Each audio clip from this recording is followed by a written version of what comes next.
My channel online learning website.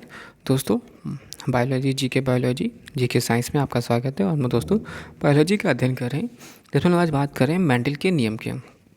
तो दोस्तों, प्रभाविकता का नियम, जिसको बोलते हैं लॉ ऑफ डोमिनेंस, एक जोड़ा व्यापारीय गुणों द्वारा शुद्ध पिता या माता में संकरण होने करने से प्रथम पीढ़ी से प्रभावी गुण प्रकट होते हैं, जबकि अप्रभावी गुण छिप जाते हैं। प्रथम पीढ़ी में केवल प्रभावी गुण ही दिखाई देता है, लेकिन अप्रभावी गुण उपस्थित अवश्य रहता है।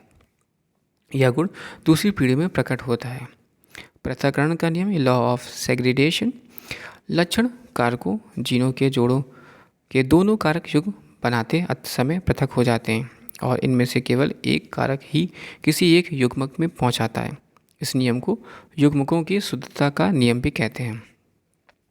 स्वतंत्र अपवहन का नियम, लॉ ऑफ इंडिपेंडेंट एस्ट्रोनॉमेंट, जब दो जोड़ी विपरीत लक्षणों वाले पौधों के बीच संकरण कराया जाता है तो दोनों लक्षणों का पृथक्करण स्वतंत्र रूप से होता है। एक लक्षण की वंशानुगति दूसरे को प्रभावित नहीं करती है। डब्ल्यू वॉटसन ने 1905 में सर्वप्रथम जेनेटिक्स का नाम उपयोग किया है। जॉनर ने सन 1909 में सर्वप्रथम जीन शब्द का प्रयोग किया। फिनोटाइप, जीवधारी के जो लक्षण प्रत्यक्ष रूप से दिखाई पड़ते हैं उन्हें फिनोटाइप कहते हैं। जीवधारी के जो लक्षण प्रत्यक्ष रूप से दिखाई देते हैं उन्हें फिनोटाइप कहते हैं। जीनोटाइप, जीवधारी के आनुवंशिक संगठन को उसका जीनोटाइप कहते हैं कि कारकों जीन का बना होता है। युग्म विकल्पी, एक ही गुण के विभिन्न विपर्यायी रूपों में प्रकट करने वाले लक्षण कारकों को एक दूसरे का युग्म विकल्पी या एलील कहते हैं। बात करेंगे सहलंघनता या लिंकेज, एक ही गुणसूत्र पर स्थित जीनों में एक साथ वंशगत होने की प्रवृत्ति पाई जाती है। जीनों की इस प्रवृत्ति को सहलंघनता कहते हैं, जबकि जीन जो एक ही गुणसूत्र पर स्थापित होते हैं और एक साथ वंशानुगत होते हैं उन्हें संलग्न जीन कहते हैं। लिंग संलग्न जीन लिंग सहलंघन गुणों की एक पीढ़ी दूसरी पीढ़ी में ले जाते हैं। वास्तव में एक्स गुणसूत्र पर स्थित जीन ही लिंग सहलंघन जीन कहा जाते हैं। वास्तव में एक्स गुणसूत्र पर स्थित जीन ही लिंग सहलंघन जीन कहे जाते हैं, क्योंकि इसका प्रभाव नर तथा मादा दोनों पर पड़ता है। लिंग सहलंघनता की सर्वप्रथम विस्तृत व्याख्या मॉर्गन 1910 ने की थी। मनुष्यों में कई लिंग सहलंघन गुण जैसे रंग वर्धनता, गंजापन, हीमोफीलिया, मायोफिया, हाइपरट्राइकोसिस इत्यादि पाए जाते हैं। लिंग सहलंघन गुण स्त्रियों की अपेक्षा पुरुषों में ज़्यादा प्रकट होते हैं। जीव जाति और गुणसूत्र, एरोसिक्स या एस्क्वरिस 2, मच्छर 6, घरेलू मक्खी 12, मटर 14, प्याज 16, मक्का 20, टमाटर 24, मेढक 26, नींबू 1836, बिल्ली 38, चूहा 40, रैट 42, गेहूँ 42, खरगोश 44, मनुष्य 46, आलू 48, चिंपैंजी 48, तंबाकू 48, घोड़ा 64, कुत्ता 78 और कबूतर 80 और टेट्रोफाइट 1300 से 1600।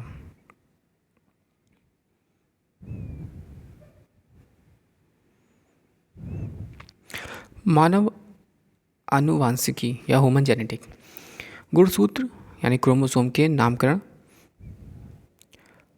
डब्ल्यू वॉल्टियर ने 1888 ईस्वी में किया। गुणसूत्र में पाए जाने वाले आनुवांशिक पदार्थों को जीनोम कहते हैं। जीन इन्हीं गुणसूत्रों पर पाया जाता है। गुणसूत्रों के बाहर जीन यदि कोशिका द्रव के कोशिकांगी कांगों में होती है तो उन्हें प्लाज्मा जीन कहते हैं। 1956 में एस बेंजर द्वारा जीन की आधुनिक विचारधारा दी गई। इनके अनुसार जीन के कार्य की इकाई सिस्ट्रॉन, उत्परिवर्तन की इकाई म्यूटान तथा पुनः संयोजन की इकाई को रेकॉन कहा जाता है। कहा गया है मानव के 20 आवश्यक अमीनो एसिड पाए जाते हैं। आर्थर कॉनबर्ग 1962 ईस्वी में डीएनए पॉलीमेरेज नामक एंजाइम की खोज की, जिसकी सहायता से डीएनए का संश्लेषण होता है। मनुष्य में लिंग निर्धारण, मनुष्य के गुणसूत्रों की संख्या 46 होती है और प्रत्येक संतान को समजात गुणसूत्रों के प्रत्येक जोड़े का एक गुणसूत्र अंडाणु के द्वारा माता से तथा दूसरा शुक्राणु के द्वारा पिता से प्राप्त होता है। शुक्रजनन में अर्धसूत्री विभाजन द्वारा दो प्रकार के शुक्राणु बनते हैं। आधे व जन्म में 23वीं और जोड़ी का एक्स गुणसूत्र आता है अर्थात 22 + x, और आधे वे जिनमें 23वीं जोड़ी में y गुणसूत्र आते हैं 22 + y। नारियों में एक समान प्रकार का गुणसूत्र अर्थात 22 + x तथा 22 + x वाले अंडाणु पाए जाते हैं। निषेचन के समय यदि अंडाणु x वाले गुणसूत्र वाले शुक्राणु से मिलता है तो युग्मनज या जायगोट में 23वीं व जोड़ी XX होगी और इससे बनने वाली संतान लड़की होगी। इसके विपरीत किसी अंडाणु में Y गुणसूत्र वाला शुक्राणु निषेचित होगा तो XY गुणसूत्र वाला युग्मनज बनेगा और संतान लड़का होगा। अतः पुरुष का गुणसूत्र संतान में लिंग धारण के लिए उत्तरदायी होगा। नोट: परक नली शिशु के मामले में निषेचन परक नली के अंदर होता है। शिशु का पृथ तत्व स्थापित करने के लिए DNA फिंगरप्रिंटिंग तकनीक का उपयोग किया जाता है। वनस्पति विज्ञान: विभिन्न प्रकार के पेड़ पौधों तथा उनके क्रियाकलापों के अध्ययन को वनस्पति विज्ञान या बॉटनी कहते हैं। दूसरा, थियोफ्रेटिस के वनस्पति विज्ञान को जनक कहा जाता है। अब बात करेंगे क्लासिफिकेशन ऑफ प्लांट्स की, पादपों का वर्गीकरण। तो एक्लर ने 1883 में वनस्पति जगत का निम्न वर्गीकरण किया था। पहला, पादप जगत को दो भागों में बांटा गया जिसको बोला गया अपुष्पीयभिद और ये पुष्पीयभिद वर्ग या क्राइटोपैगमे और फेनोकैमे। जब बात करते हैं अपुष्पीयभिद की तो इसमें आता है थैलोफाइटा, ब्रायोफाइटा और टेरोफाइटा, और जबकि पुष्पीयभिद वर्ग की बात करेंगे तो इसमें नग्न बीज और आवर्ती बीज आएंगे। फिर थायोफाइटा या थैलोफाइटा को जो बांटा गया वो शैवाल, कवक और जीवाणु में बांटा गया, जबकि आवर्त बीजी या एंजियोस्पर्म को दो भागों में बांटा गया, एक बीजी या मोनोकॉट और द्विबीजी यानी डाइकॉट। अब हम लोग बात करेंगे पहले अपुष्पीयभिदी पौधा। इस वर्ग में पौधों में पुष्प तथा बीज नहीं होता है। इन्हें निम्न समूह में बांटा गया। थैलोफाइटा यह वनस्पति जगत का सबसे बड़ा समूह है। इस समूह के पौधों का शरीर सुकाय होता है अर्थात पौधे जड़, तना एवं पत्ती आदि के विभक्त नहीं होते। इसमें संवहन ऊतक नहीं होता है। यानी अगर हम बात करेंगे अपुष्पीय पौधा या क्राइपेटोएगमस की, तो इसमें हमें ये ध्यान रखना है कि पौधों में पुष्प और बीज नहीं होंगे। तो इस तरह के जो पौधे होंगे ये हमारे क्राइयोपाइटोगमस या अपुष्पीय पौधा होंगे। जब बात करते हैं थैलोफाइटा की, तो यह वनस्पति जगत का सबसे बड़ा समूह है और इस समूह के पौधों का शरीर सुकाय होता है अर्थात पौधे जड़, तना एवं पत्ती आदि में विभक्त नहीं होते। इसमें संवहन ऊतक नहीं होता है। दूसरा बात करते हैं शैवाल। शैवालों के अध्ययन को फाइकोलॉजी कहते हैं। शैवाल प्रायः पर्णहरित युक्त संवहन ऊतक रहित आत्मपोषी या ऑटोट्रॉपिक होते हैं। इनका शरीर सुकाय या सदृश होता है। लाभदायक शैवालों की अगर बात करते हैं तो भोजन के रूप में फोरफाइरा अल्बा, सरगासन और लेमिनेरिया नॉस्टक आदि। आयोडीन बनाने की बात करते हैं तो लेमोरेनिया, फ्यूकस एकोलोनिया आदि। खाद के रूप में बात करते हैं तो नॉस्टक, एनेबिना, कैल्प आदि। औषधियाँ बनाने की बात करते हैं तो क्लोरल से क्लोरीन नमक प्रतिजैविक एवं लेमोनिया से टिंचर आयोडीन बनाई जाती है। अनुसंधान कार्यों की बात करते हैं तो क्लोरेला, एसिटोब्यूलेरिया और बेलोनिया आदि। नोट: क्लोरेलिया नामक शैवाल को अंतरिक्ष यान के केबिन के हौज में उगाकर अंतरिक्ष यात्रियों को प्रोटीन युक्त भोजन, जल और ऑक्सीजन प्राप्त हो सकते हैं। अब बात करेंगे कवक की। कवक यानी फंगाई। इसके अध्ययन को कवक विज्ञान या माइकोलॉजी कहा जाता है। माइकोलॉजी मतलब कवक का अध्ययन। कवक पर्णरहित हरित संकेंद्रीय संवहन और ऊतक रहित थैलोफाइट हैं। मशरूम कवक हैं। कवक में संचित भोजन ग्लाइकोजन के रूप में रहता है। इनकी कोशिका भित्ति काइटिन की बनी होती है। सैक्रोमाइसिस नामक कवक डबल रोटी के निर्माण में प्रयोग किया जाता है। कवक पौधों में गंभीर रोग उत्पन्न करते हैं। सबसे अधिक हानि रस्ट और स्मट से होती है। पौधों में कवक द्वारा होने वाला प्रमुख रोग और कवक दमा, एस्फोलाइजस फ्यूगमेंटेंस, एथलीट फूट, टानिया पैट्स, खाज, एक्रिस इसके बीज, गंजापन, टीनिया कैपिटिस, दाद, ट्राइकोफाइटन लेस्कोसिस, गन्ने का लाल अपक्षय रोग, क्लाइटोमैक्टम फेलेक्टम, गेहूं का ढीला समट, गेहूं का कीट रोग, आलू की अंगमारी, गन्ने की लाल अपक्षय, मूंगफली का टिक्का रोग, आलू का मत्सा रोग, धान की भूरी अर्ज चित्ती, आलू की पछेली अंगमारी और प्रकारों का डैम्पिंग रोग। एफ्ला नामक विष कवक से बनते हैं। लाइकेन यह कवक और शैवाल दोनों से मिलकर बनती है। इसमें कवक तथा शैवालों का संबंध परस्पर सहजीवी से होता है। कवक जल, खनिज, लवण, विटामिन आदि शैवाल को देता है और शैवाल प्रकाश संश्लेषण की क्रिया द्वारा कार्बोहाइड्रेट का निर्माण कर कवक को देता है। कवक एवं शैवाल के बीच इस तरह के सहजीवी संबंध को हेलोटिज्म कहते हैं। लाइकेन शब्द का सर्वप्रथम प्रयोग ग्रीक दार्शनिक थियोफेस्टस ने किया। लाइकोन का अध्ययन लाइकोनॉजी कहलाता है। आकार एवं संरचना के आधार पर लाइकेन को 3 वर्गों में विभाजित किया गया। पहला क्रस्टोस या फिलीलोज या फूटीरोज। लाइकेन के प्रजनन में 3 प्रकार से होता है, कायिक, लैंगिक एवं अलैंगिक। लाइकेन वायु प्रदूषण के संकेतिक होते हैं। जहाँ वायु प्रदूषण अधिक होता है वहाँ पर लाइकेन नहीं उगते। SO2 प्रदूषण का सर्वोत्तम सूचक है। पेड़ों की छालों पर उगने वाले लाइकेन को कोटिकोलस तथा खाली चट्टानों पर उगने वाले लाइकेन को सेक्सिकोलस कहते हैं। लाइकेन मद्रा निर्माण की प्रक्रिया में सहायक होता है। आर्चिल लेक्नोरा जैसी लाइकेन से नीला रंग प्राप्त किया जाता है। प्रयोगशाला में प्रयोग होने वाला लिटमस पेपर भी रोसेला नामक लाइकेन से प्राप्त किया जाता है। लुबेरिया, इरवेनिया, रेमेनिला आदि लाइकेन का उपयोग इत्र बनाने में किया जाता है। किनका का? लेबोरिया, इरवेनिया और रेमेलिना का आदि लाइकेन का उपयोग इत्र बनाने में किया जाता है।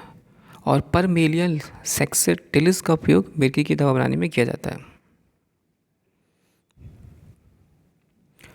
आसनिया नामक लाइकेन से प्रतिजीवक आसनिक अम्ल प्राप्त किया जाता है।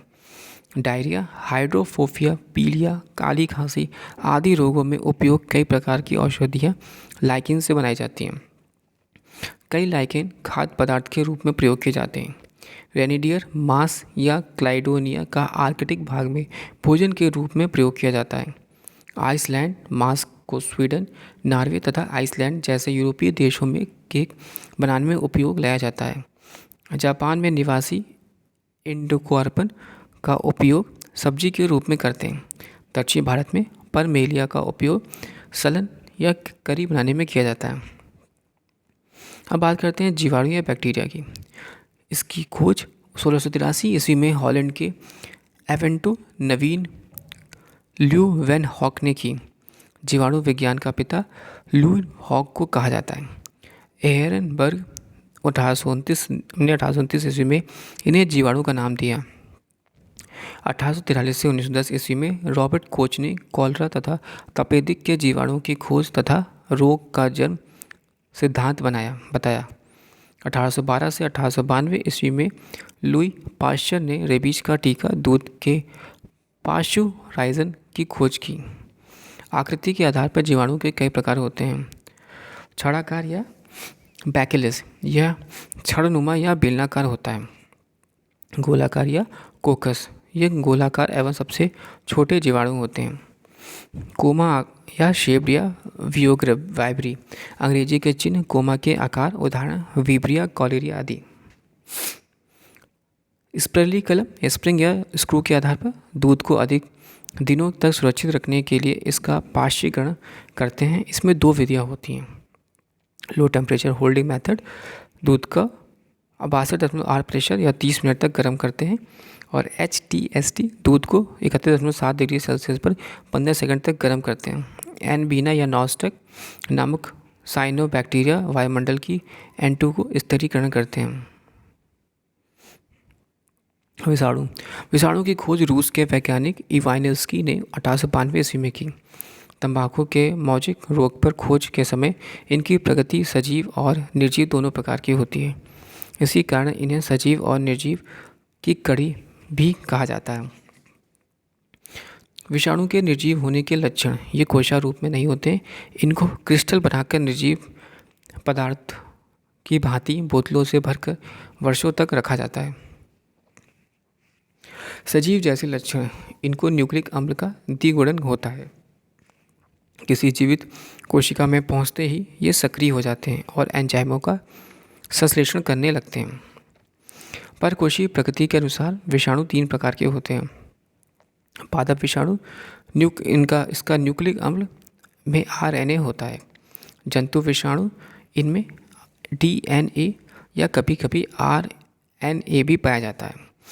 बैक्टीरिया फेज या जीवाणु भोजी, ये केवल जीवाणुओं पर आश्रित रहते हैं। ये जीवाणुओं को मार डालते हैं और इनमें DNA पाया जाता है, जैसे T2 फेज। नोट, जिस विषाणु में RNA आनुवांशिक पदार्थ होता है उसे रेट्रो विषाणु कहते हैं।